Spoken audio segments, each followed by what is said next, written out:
अस्सलाम वालेकुम, मेरा नाम ज़मीर सर। उम्मीद करता हूँ कि आप सब खैरियत से होंगे। आज की वीडियो के अंदर हम डिस्कस करने वाले हैं डेली डोज एपिसोड नंबर 50। इससे पहले की जो 49 डेली डोज एपिसोड्स हैं वो मेरे चैनल पे एक अलग प्लेलिस्ट में मौजूद हैं, आप वो भी देख सकते हैं। और आज की वीडियो के अंदर हम डिस्कस करने वाले हैं 50 मोस्ट इंपॉर्टेंट एमसीक्यूज जो कि डिफरेंट कॉम्पिटिटिव एग्जाम्स के लिए बहुत ही ज़्यादा इंपॉर्टेंट है। तो स्टार्ट करते हैं आज की वीडियो क्वेश्चन नंबर 1 के साथ। Which of the following Olympic games are known as bloody Olympic games in the history of games? कौन सी ओलंपिक गेम्स हैं गेम्स की हिस्ट्री के अंदर जिनको ब्लडी ओलंपिक गेम्स कहा जाता है? तो हमारे पास डिफरेंट ऑप्शंस हैं, तो इसका आंसर हमारे पास है 1972। तो 1972 की होने वाली ओलंपिक गेम्स को ब्लडी ओलंपिक गेम्स कहा जाता है। नेक्स्ट क्वेश्चन हमारे पास है, who said democracy is government of the people by the people for the people? Democracy is government of the people by the people for the people, ये किसने कहा था? तो हमारे पास डिफरेंट ऑप्शंस हैं, तो इसका आंसर हमारे पास है अब्राहम लिंकन। नेक्स्ट क्वेश्चन हमारे पास है, the official residence of the president of south Korea is? जो साउथ कोरिया के प्रेसिडेंट हैं उनकी ऑफिशियल रेजिडेंस का नाम क्या है? तो इसका आंसर हमारे पास है ब्लू हाउस। नेक्स्ट क्वेश्चन हमारे पास है, Arak nuclear power plant is located in which country? Arak nuclear power plant जो है ये कौन से मुल्क में लोकेटेड है? तो इसका आंसर हमारे पास है ईरान। तो आपने याद रखना है कि Arak nuclear power plant is located in Iran. Next question हमारे पास है, NASA is the space agency of which country? NASA जो है वो एक स्पेस एजेंसी है। आपको इस क्वेश्चन में ये बताने की किस मुल्क की स्पेस एजेंसी है, तो इसका आंसर हमारे पास है जापान। नेक्स्ट क्वेश्चन हमारे पास है, in which city was the first public opera house was open? कौन से शहर के अंदर पहला पब्लिक ओपेरा हाउस जो है वो ओपन हुआ था? हमारे पास डिफरेंट ऑप्शंस हैं, लाइक टोक्यो, वेनिस, एरिजोना। तो इसका आंसर हमारे पास है वेनिस। तो आपने याद रखना है कि पहला पब्लिक ओपेरा हाउस जो है वो वेनिस में ओपन हुआ था। नेक्स्ट क्वेश्चन हमारे पास है, Berlin was bomb bye American forces for the first time in? Berlin जो है उसके ऊपर हमला हुआ अमेरिकन फोर्सेस की तरफ से पहली दफा कौन से साल में? तो इसका आंसर हमारे पास है 1943। तो आपने याद रखना है कि बर्लिन के ऊपर जो अमेरिकन फोर्सेस की तरफ से हमला हुआ था वो हुआ था 1943 में। नेक्स्ट क्वेश्चन हमारे पास है, name the parent company of KFC and pizza हट? आप जो है यूजुअली आपको जाना हुआ होगा आपका केएफसी और पिज्जा हट में। तो क्या आपको ये भी पता है कि इसकी पेरेंट कंपनी जो है वो कौन सी है? तो इसका आंसर हमारे पास है यम ब्रांड्स आईएनसी। तो आपने याद रखना है कि केएफसी और पिज्जा हट की पेरेंट कंपनी का नाम है Yum brands INC. Next question हमारे पास है, which country was the first to introduce old age pensions? आपने इस क्वेश्चन के अंदर ये बताना कि कौन से मुल्क ने सबसे पहले ओल्ड एज पेंशन जो है उसको इंट्रोड्यूस करवाया? तो इसका आंसर हमारे पास है जर्मनी। नेक्स्ट क्वेश्चन हमारे पास है, वो the first man to set foot on all 5 continents? कौन से पहले शख्स हैं जिन्होंने अपने यानी कि जो 5 के 5 कॉन्टिनेंट्स के अंदर जो है वो गए? हमारे पास डिफरेंट ऑप्शंस है, तो इसका आंसर हमारे पास है कैप्टन कुक। नेक्स्ट क्वेश्चन हमारे पास है, international day against women violence is celebrated each year on? Women violence के अगेंस्ट इंटरनेशनल डे जो सेलिब्रेट किया जाता है हर साल, वो कौन सी डेट को सेलिब्रेट किया जाता है? तो इसका आंसर हमारे पास है 25 नवंबर। नेक्स्ट क्वेश्चन हमारे पास है, which century is known as the age of reason? कौन सी सेंचुरी को द एज ऑफ रीजन कहा जाता है? तो इसका आंसर हमारे पास है 18th सेंचुरी। तो आपने ये चीज हमेशा याद रखनी है कि 18th सेंचुरी को द एज ऑफ रीजन कहा जाता है। ये था हमारे पास जनरल नॉलेज का पोर्शन। अब हम स्टार्ट करने लगे इंग्लिश का पोर्शन, जिसमें आपको सिलेक्ट करना है मोस्ट सुटेबल वर्ड। तो हमारे पास क्वेश्चन है, Sana is popular her friends. Now we have to select the most suitable word for this sentence. तो आंसर इसका हमारे पास है विद। तो अब कंप्लीट सेंटेंस हमारे पास बन जाएगा, Sana is popular with her friends. Next question हमारे पास है, he is weak grammar. We have to select the most suitable word. तो इसका आंसर हमारे पास है in. Now the complete sentence will be, he is weak in grammar. Next question हमारे पास है, he accused the man stealing. We have to select the most suitable word. तो इसका आंसर हमारे पास है of. Now the complete sentence will be, he accused the man of stealing.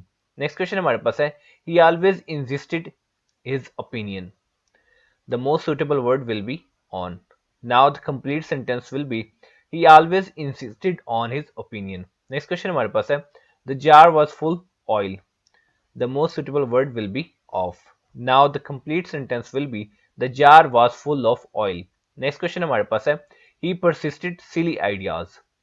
Most suitable word will be in, and the complete sentence will be, he persisted in silly ideas. Next question हमारे पास है, bananas are selling rupees 250 per dozen. Now you have to choose the most suitable word for this sentence, and the answer is at. Now the complete sentence will be bananas are selling at rupees 250 per dozen. Next question हमारे पास है I will be glad to get rid him. The most suitable word will be of and the complete sentence will be I will be glad to get rid of him.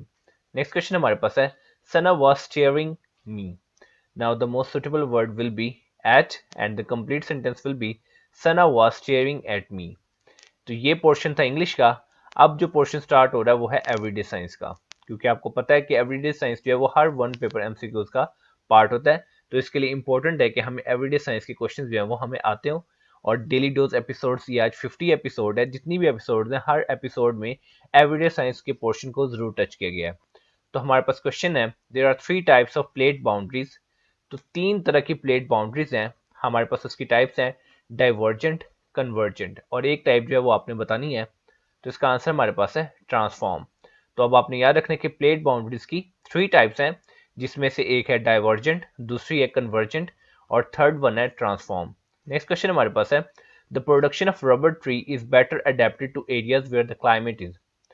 अब इस question के अंदर आपने ये बताना है कि जो रबर का दरख्त होता है उसकी जो प्रोडक्शन है वो कहाँ पे बेहतर है, यानी कि वहाँ का क्लाइमेट कैसा होगा, तो वहाँ पे जो प्रोडक्शन है रबर ट्री की वो बेटर है। हमारे पास डिफरेंट ऑप्शंस हैं, तो इसका आंसर हमारे पास है वार्म एंड ह्यूमिड। तो जहाँ पे क्लाइमेट वार्म एंड ह्यूमिड होगा उधर जो रबर ट्री की प्रोडक्शन है वो बेटर होगी।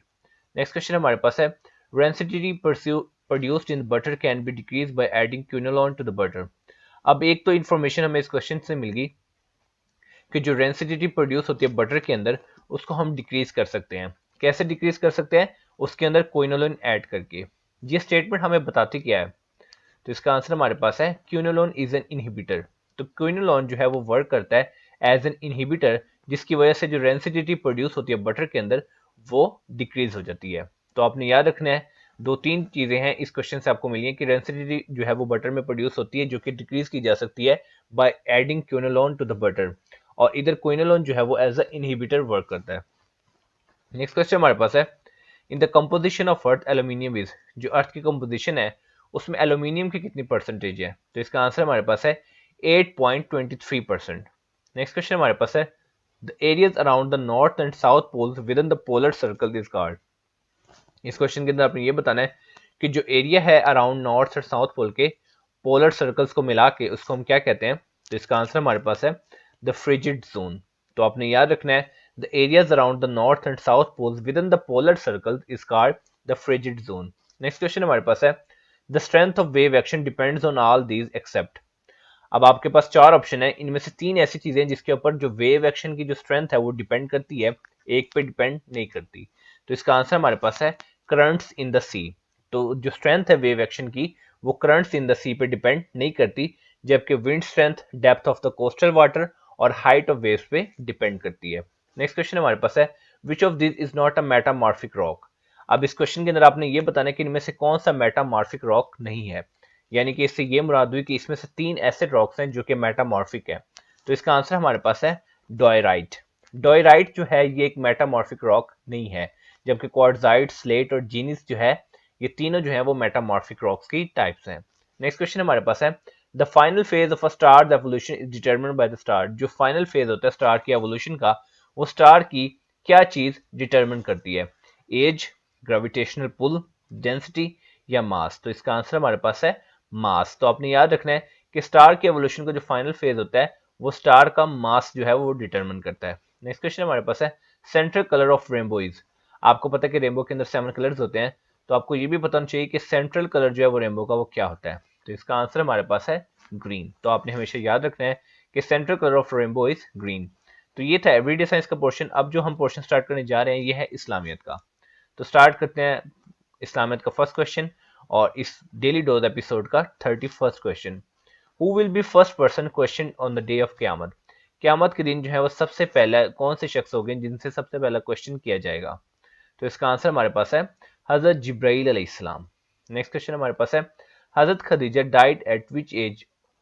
तो आपने इस क्वेश्चन के अंदर ये बताना कि हजरत खदीजा जो है वो कौन सी उम्र में वफात पा गई थी? तो इसका आंसर हमारे पास है 65 years। It is said that Hazrat Ibrahim al-Islam was from the city of Ur. It is located in। ये कहा जाता है कि हजरत इब्राहीम अलैहिस्सलाम जो थे वो उर के शहर से थे। ये कहाँ पे लोकेटेड है? हिजाज में लोकेटेड है, जेरूसलम में लोकेटेड है, मेसोपोटामिया में लोकेटेड है या यमन में लोकेटेड है? तो इसका आंसर हमारे पास है मेसोपोटामिया। नेक्स्ट क्वेश्चन हमारे पास है, हजरत इसहाक अलैहिस्सलाम वाज द प्रॉफिट ऑफ। हजरत इसहाक अलैहिस्सलाम जो वो किन के पैगंबर थे? क्रिश्चियंस के, पगान्स के, जियोस के या इनफाइडल्स के? तो इसका आंसर हमारे पास है जियोस।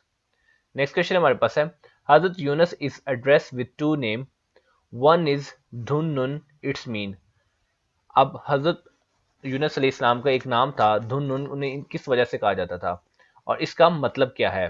तो हमारे पास डिफरेंट ऑप्शंस हैं, home of fish, Lord of the fish, friend of right या नन ऑफ दीज। तो इसका आंसर हमारे पास है लॉर्ड ऑफ द फिश। तो आपने इस क्वेश्चन के अंदर ये याद रखना है कि धुन्नुन का मतलब है Lord of the fish. Next question हमारे पास है, हाउ मेनी डेज हजरत यूनस अलैहिस्सलाम remained in the abdomen of fish. हजरत यूनस अलैहिस्सलाम मछली के पेट में कितने दिन रहे? तो इसका आंसर हमारे पास है 40 डेज। हजरत मूसा अलैहिस्सलाम मेट विद हॉली प्रॉफिट सल्लल्लाहु अलैहि वसल्लम ऑन विच हेवन। हजरत मूसा अलैहिस्सलाम की जो मुलाकात है हजूर पाक सल्लल्लाहु अलैहि वसल्लम से कितनेवें आसमान पे हुई? तो इसका आंसर हमारे पास है 6। तो आपने याद रखना कि छठे आसमान के ऊपर जो है वो हजरत मूसा अलैहिस्सलाम और हॉली प्रॉफिट सल्लल्लाहु अलैहि वसल्लम की मुलाकात हुई।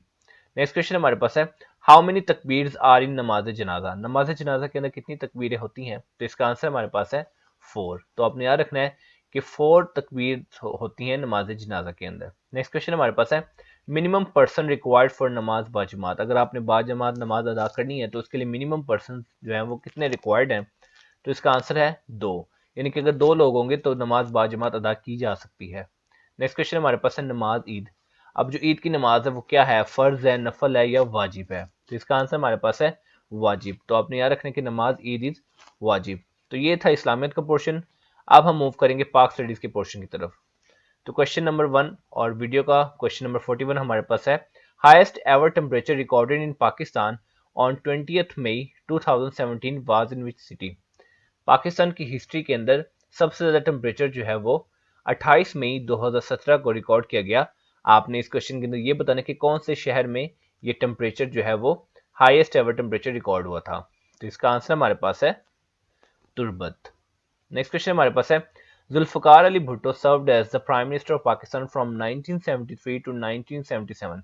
एक तो हमें ये चीज पता चल गई इस क्वेश्चन के अंदर, हमें हमें अक्सर क्वेश्चन के अंदर कुछ इन्फॉर्मेशन भी मिल जाती है जो कि किसी और तौर पर क्वेश्चन में हमें पूछी जा सकती है। तो जुल्फकार अली भुट्टो ने 1973 से लेकर 1977 तक as a prime minister of Pakistan जो है वो सर्व किया पाकिस्तान को। ये पाकिस्तान के कितने में प्राइम मिनिस्टर थे? तो इसका आंसर हमारे पास है 9th। नेक्स्ट क्वेश्चन हमारे पास है, Islamic college Peshawar was founded in. Islamic college Peshawar जो है ये कब फाउंड हुआ? तो इसका आंसर हमारे पास है 1913। तो अपने याद रखने की इस्लामिक कॉलेज पिशावर 1913 में जो है वो कायम हुआ। नेक्स्ट क्वेश्चन हमारे पास है, who was the first CM of Balochistan. Balochistan के पहले चीफ मिनिस्टर जो है वो कौन थे? तो इसका आंसर हमारे पास है अताउल्ला मंगल। तो अपने याद रखने की Ataullah Mengal was the first chief minister of Balochistan. Next question हमारे पास है, Wakhan corridor separates Pakistan from. जो वखन कॉरिडोर है वो पाकिस्तान को कौन सी कंट्री से सेपरेट करता है? हमारे पास डिफरेंट ऑप्शंस हैं, ताजिकिस्तान, अफगानिस्तान, इंडिया, चाइना। तो इसका आंसर हमारे पास है ताजिकिस्तान। तो अपने याद रखने की Wakhan corridor separates the Pakistan from Tajikistan. Next question हमारे पास है, Tirichmir peak is located in which mountain range. अब आपके सामने जो ऑप्शन दी गई ये सारी माउंटेन रेंज है, हिंदू कश, कराक्रम, सुलेमान, कोहे सफेद। आपने बताना कि तिरचमीर जो है ये कौन सी माउंटेन रेंज में लोकेटेड है? तो इसका आंसर हमारे पास है हिंदू कश। जियोग्राफिकली पाकिस्तान जो है ये कहाँ पे सिचुएट करता है? हमारे पास डिफरेंट ऑप्शन है, central Asia, south Asia, north Asia या ईस्ट एशिया। तो इसका आंसर हमारे पास है साउथ एशिया। तो आपने याद रखना कि geographically Pakistan is situated in South Asia. Next question हमारे पास है, in which of the following district the shrine of Shah Abdul Latif located. कौन से डिस्ट्रिक्ट में शाह अब्दुल लतीफ की जो है वो शरीन जो है वो लोकेटेड है? तो हमारे पास डिफरेंट ऑप्शन है, हैदराबाद, मतियारी, दद्दू या ठट्ठा। तो इसका आंसर हमारे पास है मतियारी। तो अपने याद रखना है कि मतियारी जो डिस्ट्रिक्ट है इसके अंदर जो है वो शरीन लोकेटेड है शाह अब्दुल लतीफ की। नेक्स्ट क्वेश्चन हमारे पास है, famous place Shakarparian is located in. Shakarparian जो एक बहुत ही मशहूर जगह, आपने बताना कि कहाँ पे लोकेटेड है? तो इसका आंसर हमारे पास है Islamabad. Which Mughal empire had build the Bibi का मकबरा। बेबी का मकबरा जो है वो कौन से मुगल शहनशाह ने या मुगल बादशाह ने जो है वो बिल्ड करवाया? तो इसका आंसर हमारे पास है आजम शाह। तो आपने याद रखना है कि आजम शाह हुआ the Mughal empire had build the Bibi का मकबरा। तो ये थी आज की वीडियो, जिसके अंदर हमने 50 मोस्ट इंपॉर्टेंट एमसीक्यूज को डिस्कस किया, जो कि आने वाले डिफरेंट कॉम्पिटिटिव एग्जाम्स के लिए बहुत ही ज़्यादा इंपॉर्टेंट और यूजफुल साबित हो सकते हैं। तो मिलते हैं इंशाल्लाह अपने नेक्स्ट वीडियो में, तब तक अपना बहुत ज़्यादा ख्याल रखिए। वस्सलाम।